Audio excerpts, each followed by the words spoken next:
बार फिर से आपका हार्दिक स्वागत है। हम कक्षा 9 की बुक से अफवाह तंत्र के बारे में पढ़ रहे थे। आज हमने दो नदी तंत्र के बारे में पढ़ लिया था, गंगा नदी तंत्र और सिंधु नदी तंत्र। हम आगे पढ़ते हैं उसी क्रम में। ब्रह्मपुत्र नदी तंत्र। ब्रह्मपुत्र नदी तंत्र, यह नदी मानसरोवर झील के पूर्व से निकलती है, यानी ब्रह्मपुत्र नदी का उद्गम मानसरोवर झील के पूर्व भाग से होता है।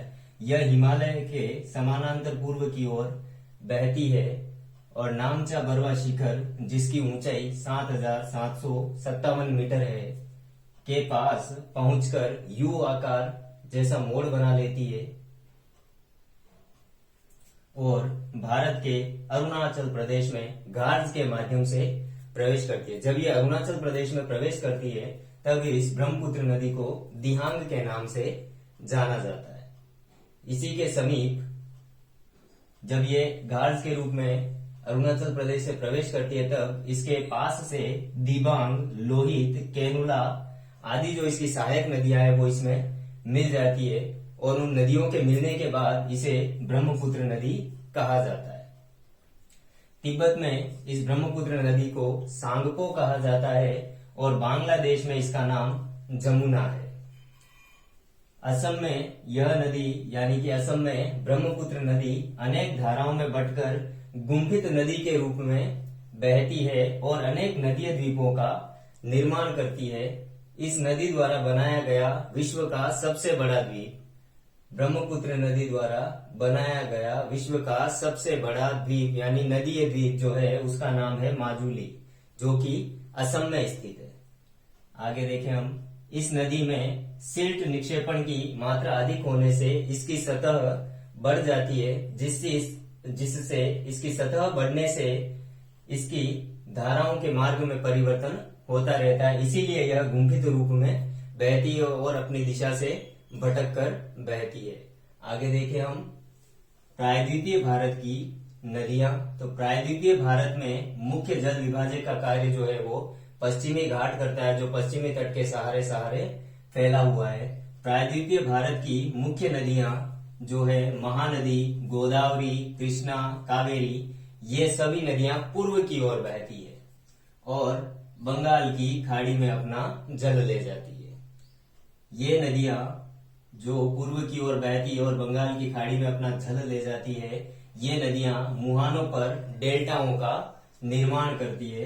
पश्चिमी घाट के पश्चिम में बहने वाली नदियां जो है वो आकार में या लंबाई में छोटी है। केवल दो ही नदियां हैं जो थोड़ी बड़ी है। बड़ी नदियां दो जो है वो है नर्मदा और तापी नदियां। ये नदियां पश्चिम की तरफ बहती है और ज्वार नदमुख का निर्माण करती है, यानी कि नर्मदा और तापी नदी जो है वो ज्वार नदमुख का निर्माण करती है। प्रायद्वीपीय नदियों में हम सबसे पहले पढ़ते हैं नर्मदा द्रोणी के बारे में। नर्मदा नदी का उद्गम जो है वो मध्य प्रदेश के अमरकंटक पहाड़ी के पास से होता है। यह पश्चिम की ओर भ्रंश घाटी में बहती है। नर्मदा नदी अनेक दर्शनीय स्थलों का निर्माण करती है। जबलपुर के पास संगमरमर के चट्टानों के बीच से यह गहरे घाट्स के रूप में बहती है और एक तीव्र ढाल का निर्माण करती है।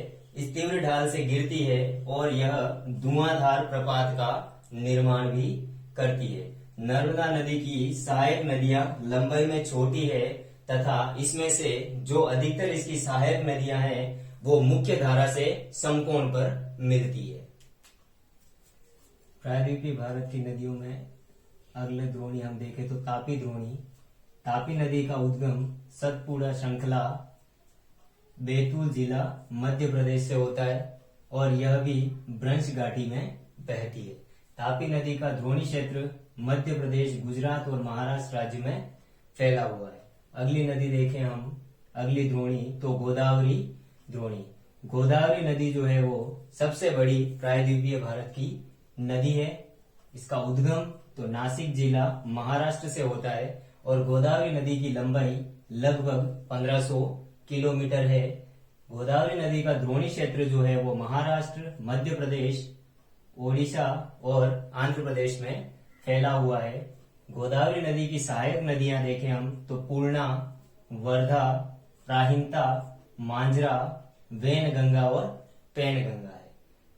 और गोदावरी नदी प्रायद्वीपीय भारत की सबसे बड़ी नदी है, इसीलिए इसे दक्षिण की गंगा भी कहा जाता है। अगला देखें हम महानदी द्रोणी। तो महानदी का उद्गम छत्तीसगढ़ की उच्च भूमि से होता है और महानदी की लंबाई 860 किलोमीटर है और महानदी का द्रोणी क्षेत्र महाराष्ट्र, छत्तीसगढ़, झारखंड और ओडिशा में विस्तृत है। अगला द्रोणी जो है वो है कृष्णा नदी द्रोणी। तो इसका उद्गम जो है वो महाबलेश्वर, महाराष्ट्र से होता है। कृष्णा नदी का उद्गम, कृष्णा नदी की लंबाई 1400 किलोमीटर है और इसकी सहायक नदियां जो है वो है तुंगभद्रा, कोयना, गाढ़ प्रभा, मूसी, भीमा आदि कृष्णा नदी की सहायक नदियां हैं। और कृष्णा नदी का द्रोणी क्षेत्र महाराष्ट्र, आंध्र प्रदेश और कर्नाटक में विस्तृत है।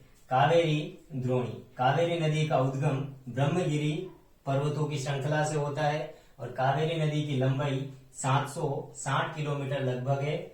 इसकी सहायक नदियां देखें हम कावेरी नदी की, तो अमरावती, भवानी, हेमावती आदि इसकी सहायक नदियां हैं। और कावेरी नदी का द्रोणी क्षेत्र तमिलनाडु, केरल और कर्नाटक में विस्तृत है। आगे देखें हम तो शिव समुद्रम जलप्रपात कावेरी नदी द्वारा निर्मित होता है और यह भारत का दूसरा सबसे बड़ा जलप्रपात है। धन्यवाद।